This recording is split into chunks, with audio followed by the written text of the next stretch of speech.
Akala ko pag mag-asawa na kami, kakampi ko na siya. Hindi ko alam, ako pala ang unang iiwan. Hindi madali ang mangibang bansa, lalo na kung babae ka. Mag-isa, nagtatrabaho at umaasang balang araw may uuwian kang pamilya. Hindi lang apartment na tahimik, pagod na pagod ka na. Ako ang nauna. Ako ang nag-ayos ng papeles. Ako ang nag-asikaso ng sponsorship. Ako ang naniwalang kapag dumating siya rito, magiging patas na ang lahat. Unang taon namin sa abroad, parang pelikula. Magaan ang tawanan, magaan ang pangarap. Magaan ang paniniwala kong buti na lang asawa ko siya. Tinulungan ko siyang makahanap ng trabaho. Sinamahan sa interviews, tinuruan sa sistema, inintindi ang culture shock. Ako ang unang umintindi kapag pagod siya. Ako ang huling natutulog. Noong unang sahod niya, iniabot niya sa akin ang ATM niya. Sa'yo na, sabi niya. Ngumiti ako, tinulak ko pabalik. Hindi, sabi ko. Pinaghirapan mo yan. Ikaw ang maghawak. Basta ibigay mo lang ang share mo sa renta at sa mga gastos natin. Gusto kong maramdaman niya na may dignidad siya, na hindi siya umaasa, na partner kami, hindi sponsor at utang. Sabi ko pa, kung manghiram man ako, babayaran ko. May trabaho naman din ako. Ayokong maging dahilan para maramdaman niyang maliit siya. Sa umpisa maayos, tahimik. Parang tama ang desisyon ko. Pero unti-unti, may mga bagay na hindi ko pinansin. Hanggang sa hindi na pwedeng ipikit ang mata. Kapag may emergency ako at nanghiram sa kanya, wala pa akong sahod, Friday pa. Pero nakita ko may laman ng ATM. May pangpadala sa pamilya niya, may pangregalo sa kamag-anak. Ako ang nagda-drive. Ako ang may sasakyan. Ako ang nagbabayad ng insurance, gas, maintenance. Hindi ako humihingi. Hindi ako nagbibilang. Pero kapag kami ang gumagala kasama ang mga kaibigan overnight out of town, ako ang nag-check-in. Ako ang naglalabas. Ako ang nagbibilang ng gastos. Tahimik lang siya, walang tanong. Walang magkano lahat. Walang magkano share ko, parang hindi niya kami nakikita bilang kami. Mas masakit pa. Kapag may maliit na pagtatalo, may biglang tawag, may biglang bulong, may biglang kwento. Mananghiram na naman siya. Parang kasalanan. Parang pananamantala. Parang hindi asawa. Gusto kong sumigaw. Binabayaran ko naman. Mag-asawa kami. Ako ang nag-sponsor. Pero nanahimik ako. Dahil mahal ko siya. Dahil ayokong masira ang imahe niya sa pamilya niya. Dahil umaasa akong magbabago pa. Hindi ko alam. Habang ako ang sumasalo, unti-unti naman akong naubos.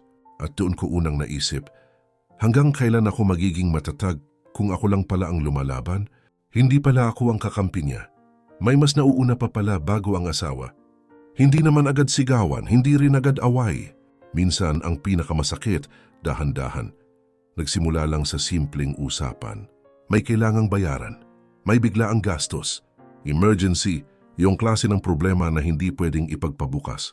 Lumapit ako sa kanya. Pwede ba kitang mahiraman? Babayaran ko agad sa sahod.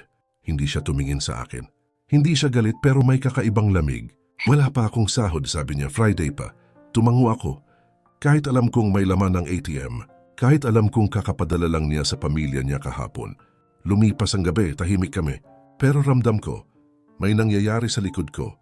Kinabukasan, napansin ko, mas madalas siyang nasa phone. Mas tahimik, mas iwas. Hanggang sa narinig ko, hindi ko sinadyang makinig. Pero rinig ko ang pangalan ko. Nanghiram na naman siya. Parang may humigpit sa dibdib ko. Hindi ko alam kung bakit ganyan siya. Dagdag pa niya. Parang lagi na lang may kailangan. Gusto kong pumasok sa eksenang yon.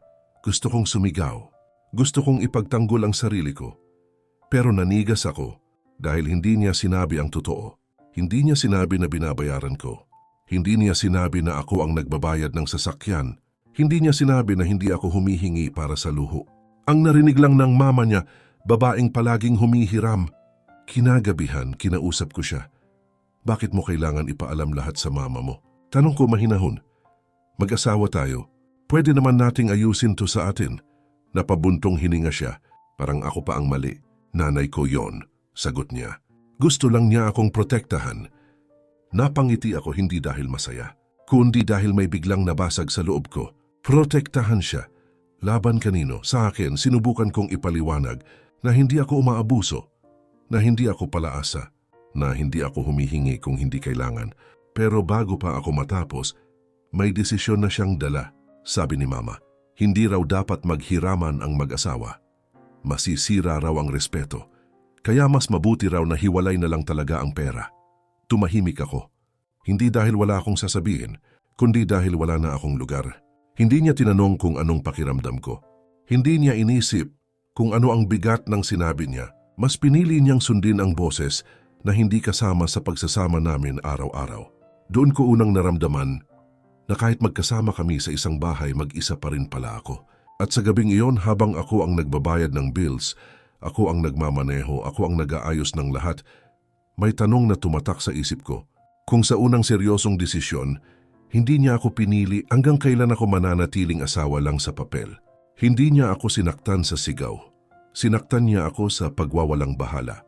Hindi agad halata ang pagbabago. Walang bigla ang sigawan, walang pisikalan, walang murahan. Mas masakit pala kapag unti-unti kang tinatanggalan ng puwang. Dati kapag uuwi siya galing trabaho, pagod ka. Kumain ka na.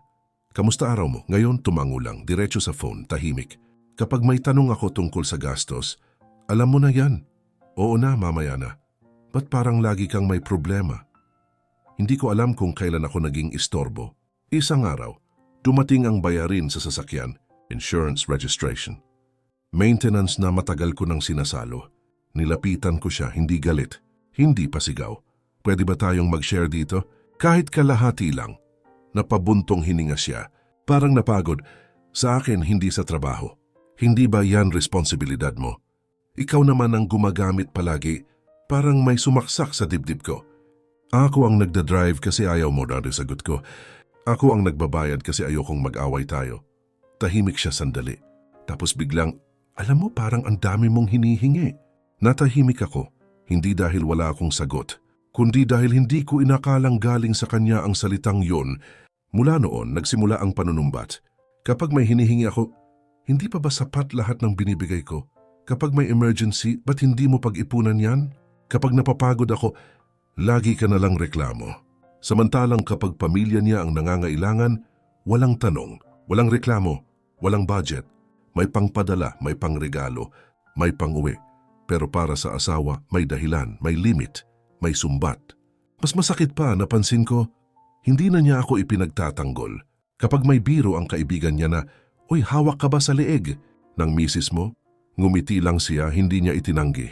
Parang hinayaan niyang isipin ng lahat na ako ang masama. Ako ang demanding, ako ang problema. Sa bahay, hindi na siya nagtatanong kung kumusta ako. Hindi na niya napapansin kapag tahimik ako. Hindi na niya ramdam kapag umiiyak ako sa banyo mag-isa. Isang gabi, naglakas loob akong magsalita. Pakiramdam ko, lumalayo ka. Tumingin siya sa akin.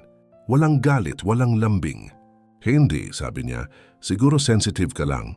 Doon ko naramdaman, hindi lang pala siya lumalayo. Pinaparamdam niya sa akin na mali ang maramdaman ko. Sa kama, magkatabi kami.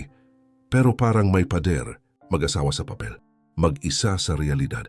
At sa gabing iyon habang binibilang ko kung paano ko hahatiin ang sahod ko, renta, bills, pagkain, sasakyan, may tanong na hindi na ako makaiwas. Kung ganito ang magiging kapalit ng lahat ng isinakripisyo ko, hanggang kailan ko pa ipaglalaban ang taong unti-unti na akong tinatalikuran? Sa isang iglap nalaman ko kung sino talaga ang kakampi niya at hindi ako yon. Nagsimula ulit sa pera. Lagi namang doon nagsisimula ang lahat. May dumating na malaking bayarin. Hindi luho, hindi gala, kundi responsibilidad na hindi pwedeng takasan. Umupo ako sa harap niya. May dala akong papel, may dala akong pagod. Kailangan nating pag-usapan to, sabi ko.